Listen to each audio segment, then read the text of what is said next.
Assalamualaikum warahmatullahi wabarakatuh. Bismillahirrahmanirrahim. Alhamdulillahirabbil alamin. Assalatu wassalamu ala Rasulillah alladzi la nabiyya ba'dah ma ba'du. Selamat pagi anakku sekalian. Alhamdulillah pada kesempatan hari ini kita dapat berjumpa lagi melanjutkan pelajaran kita pendidikan agama Islam. Baik, anakku sekalian, hari ini Pak Rufi akan menerangkan pelajaran 1 yaitu Nabi Muhammad Shallallahu Alaihi Wasallam teladanku.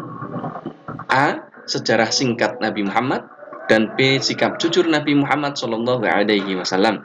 Mari anakku sekalian, kita awali pelajaran kita hari ini dengan berdoa bersama-sama. Bismillahirrahmanirrahim. Rabbi zidni ilma warzuqni fahma waj'alni min ibadika sholihin. Ya Allah, tambahkanlah kepadaku ilmu dan anugerahkanlah kepadaku kefahaman dan jadikanlah aku dari golongan hamba-Mu yang soleh. Amin. A. Kisah Nabi Muhammad Shallallahu Alaihi Wasallam. Nabi Muhammad lahir pada hari Senin tanggal 12 Rabiul Awal tahun Gajah di Makkah. Kenapa disebut dengan tahun Gajah? Karena pada tahun itu terjadi penyerangan oleh pasukan Raja Abraha, raja yang jahat, yang menaiki gajah yang hendak menghancurkan Ka'bah di kota Mekah, ya. Tetapi penyerangan itu gagal karena digagalkan oleh Allah dengan Allah mengirim atau mengutus burung ababil untuk menghancurkan pasukan Raja Abraha. Karena mereka ini naik gajah, maka pada tahun itu disebut sebagai tahun gajah. Ayah Nabi Muhammad bernama Abdullah dan ibunya bernama Aminah. Nabi Muhammad diangkat menjadi seorang rasul pada usia 40 tahun di Gua Hira. Yang mana wahyu pertama yang diterima oleh Nabi Muhammad adalah Quran surat Al-Alaq ayat 1 sampai dengan 5. Oke, flashback sedikit. Jadi begini nak, Nabi Muhammad lahir pada tanggal 12 Rabiul Awal ini, beliau lahir dalam keadaan yatim. Ayahnya, yaitu Sayyid Abdullah, ini meninggal ketika Nabi Muhammad berada dalam kandungan ibunya. Kemudian, Nabi Muhammad lahir dalam keadaan yatim hanya dengan ibunya dan ditemani kakeknya, Abdul Muthalib. Kemudian ketika Nabi Muhammad usia 6 tahun, ibunya meninggal dunia.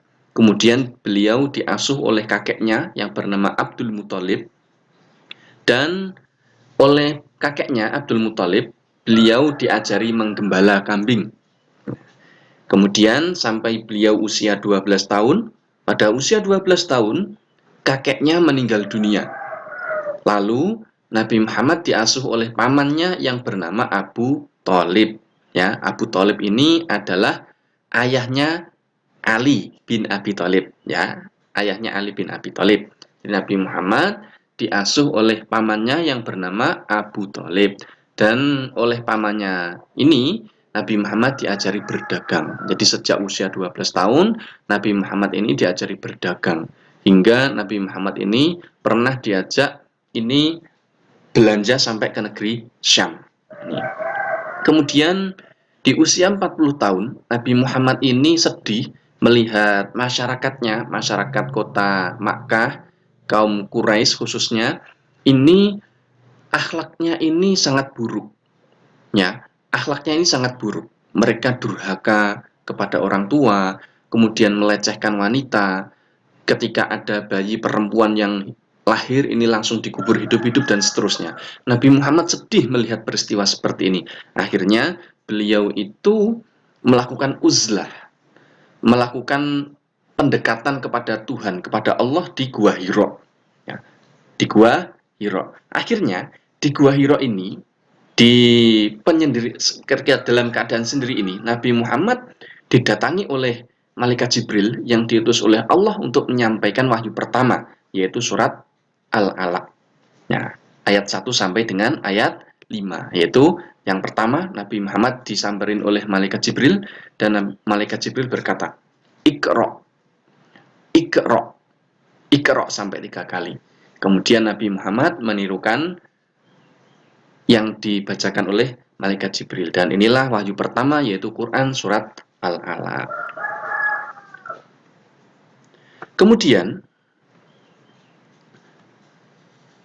Kemudian Nabi Muhammad wafat pada hari Senin tanggal 12 Rabiul Awal tahun 11 Hijriah di Madinah. Ya, beliau wafat pada hari Senin sama dengan hari kelahirannya, tanggal 12 Rabiul Awal sama dengan tanggal kelahirannya pada tahun 11 Hijriah. Ya, jadi tahun Hijriah ini diawali dengan hijrahnya Nabi Muhammad dari Makkah ke Madinah. Jadi nanti pada pada saat berdakwah Nabi Muhammad ini hijrah dari Makkah ke Madinah. Nah, ini mulai hijrahnya ke Madinah ini disebut sebagai awal dari tahun Hijriah. Dan setelah 11 tahun Nabi Muhammad ini berada di Madinah, beliau meninggal dunia, yaitu meninggal dunia di kota Madinah.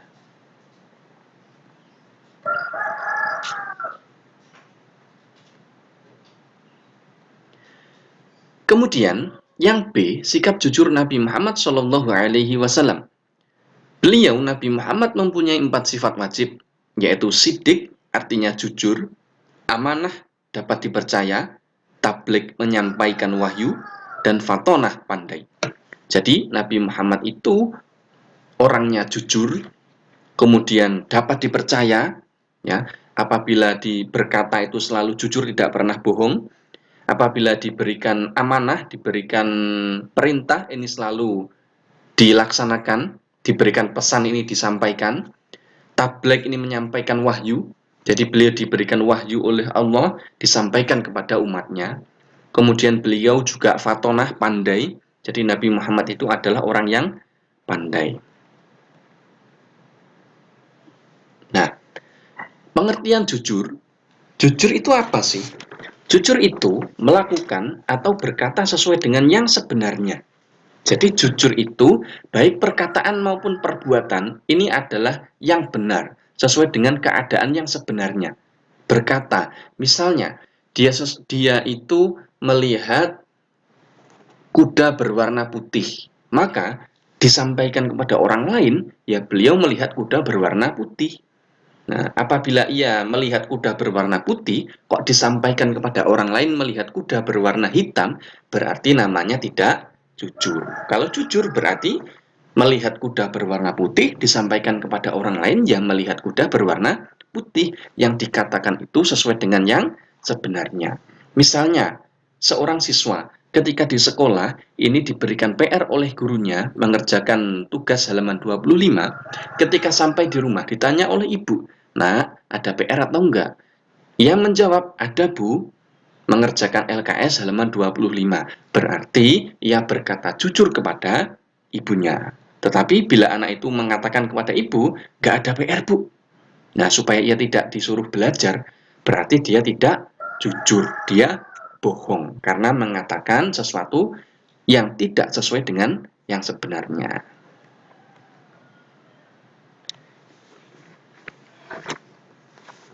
Nabi Muhammad, ya, sejak kecil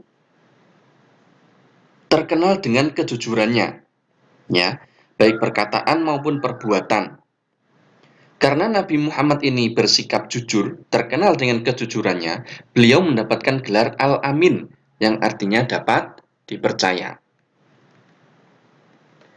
Nabi Muhammad adalah uswatun hasanah, artinya teladan yang baik. Jadi, setiap perbuatan Nabi dan perkataan Nabi ini adalah perkataan dan perbuatan yang baik, maka beliau disebut uswatun hasanah, teladan yang baik. Yang mana setiap perkataan dan perbuatan beliau ini dapat kita contoh, harus kita contoh, karena beliau adalah uswatun hasanah, teladan yang baik. Keuntungan bersikap jujur. Apabila kita bersikap jujur, maka kita akan mendapatkan keuntungan sebagaimana berikut. Nah, Di antaranya kita akan disayang oleh Allah. Ketika kita disayang oleh Allah, maka doa kita akan mudah terkabul. Ya, seperti misalnya orang tua sayang kepada kita, maka kita minta apapun kepada orang tua, pasti akan dituruti, akan dibelikan, ya. Demikian, ketika Allah sayang dengan kita, maka doa kita akan mudah terkabul. Yang kedua, disayang oleh orang tua. Ya, kalau disayang orang tua, nah, otomatis kita minta apa, kita dikasih. Kemudian disayang oleh guru, ya. Kalau kita disayang oleh guru, kita jadi anak yang jujur, anak yang baik, maka nilai kita akan bagus. Ilmu kita akan bermanfaat, barokah. Kemudian disayang oleh teman, maka temannya banyak. Karena teman itu suka terhadap anak yang jujur. Maka kalau kita jujur, teman kita akan banyak. Kita disenangi oleh banyak teman. Kemudian yang ketiga, orang yang jujur hatinya akan tenang. Sebaliknya, orang yang bohong, maka hatinya tidak tenang. Karena orang bohong itu nggak tenang, nak. Dia itu gelisah. Nanti ketahuan. Kalau ketahuan, dimarahi. Kalau ketahuan, dihukum. Dan seterusnya. Hatinya tidak tenang. Tapi, kalau orang itu jujur, maka hatinya akan tenang. Dan yang keempat, akan selamat di dunia dan bahagia di akhirat. Kalau kita jujur, di dunia kita disenangi banyak orang, maka urusan kita akan mudah. Kalau kita menjumpai kesulitan, ya, maka orang lain akan senang untuk menolong kita, akan senang membantu kita. Dan dengan demikian, kita hidup di dunia akan mudah, kita akan selamat hidup di dunia. Nah, dengan berkata jujur, Allah sayang kepada kita. Lah kalau Allah sayang kepada kita, di akhirat kita akan bahagia, akan dimasukkan surga. Oke, itu keuntungan kita memiliki sikap jujur. Demikian, nak, dengan kita berperilaku jujur, berarti kita meneladani Nabi Muhammad SAW. Beliau, Nabi Muhammad, sangat sayang kepada umatnya. Bahkan saat beliau akan meninggal dunia, Nabi Muhammad menyebut-nyebut umatnya dengan menyebut umatku, umatku, umatku sebanyak 3 kali. Karena apa? Karena beliau ini sayang kepada umatnya, sehingga akan meninggal pun beliau yang difikirkan adalah umatnya. Bagaimana umatnya nanti akan selamat hidup di dunia dan di akhirat. Maka Nabi Muhammad sudah sayang kepada kita, maka kita harus sayang kepada Nabi Muhammad, yaitu dengan sering mengucapkan sholawat dan meneladani sifat beliau. Di antaranya yaitu sikap jujur, ya, sikap jujur. Kalau kita meneladani Nabi Muhammad punya 4 sifat wajib. Apa saja, nak, tadi? Jujur. Jujur itu sidik jujur, amanah dapat dipercaya. Kemudian fatonah, pandai, berarti kita harus belajar supaya pandai seperti Nabi Muhammad. Menyimak video pembelajaran, kemudian ada tugas di Google Form, dikerjakan. Nah, dengan demikian kita berarti berikhtiar menjadi pintar seperti Nabi Muhammad. Kemudian fatonah, menyampaikan wahyu. Nabi Muhammad menyampaikan wahyu, kalau kita menyampaikan ilmu, kita belajar seperti ini. Kalau kita sudah pandai, kita sampaikan ilmu kita ini kepada orang lain. Kita diajari oleh Pak Guru untuk berbakti pada orang tua, tidak boleh berkata kasar kepada orang tua. Kok kita lihat adik ini membantah orang tua, kita nasihati, kita sampaikan ilmu. Nah, sama orang tua itu tidak boleh durhaka, harus berkata yang baik. Nah, contoh sholawat Nabi. Banyak sekali contoh sholawat Nabi. Yang paling sederhana, Sallallahu ala Muhammad, kemudian Allahumma sholli ala Sayyidina Muhammad. Dan banyak lagi contoh sholawat, ada sholawat Badar, sholawat Tibil Qulub, dan seterusnya, seperti Habib Syekh. Nanti akan Pak Rufi sampaikan, ini sholawat rohatil nanti ya. Oke, baik, karena keterbatasan waktu, kita akhiri pelajaran kita hari ini dengan bacaan adalah bersama-sama. Alhamdulillahirabbil alamin. Ingatlah, ilmu yang bermanfaat akan menghiasi pemiliknya, sedangkan ilmu yang tidak diamalkan bagaikan pohon yang tak berbuah. Maka supaya kita dapat merasakan manisnya ilmu, amalkan ilmu. Billahi taufiq wal hidayah. Assalamualaikum warahmatullahi wabarakatuh.